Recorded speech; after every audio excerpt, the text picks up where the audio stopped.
जो रिकॉर्ड किया आपका। जय माता जी। मैं वेदांती भक्ति भजन से आप सभी का स्वागत करती हूँ।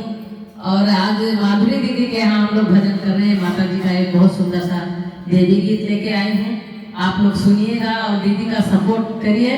जैसे हमारा सपोर्ट करें वैसे दीदी का भी करिए। हमारा और दीदी का चैनल एक ही चल रहा है, हम लोग साथ में गाते भी हैं। और ये देवी गीत मैं गा रही हूँ माधुरी सुत्रा के चैनल पे। जय जय काली महाकाली दीदी का चैनल है, आप लोग देखिए हमारा गाना और कमेंट करके दीदी को बताएं कि भजन कैसे लगा। जय माता जी।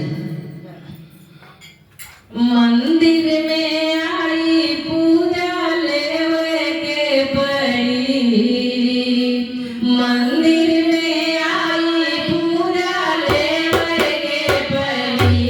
हे मैया जावन मांगल मांगब तोहके देवे के पड़ी।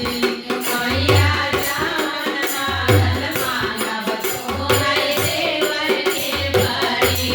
मंदिर में आई पूजा देवे के पड़ी।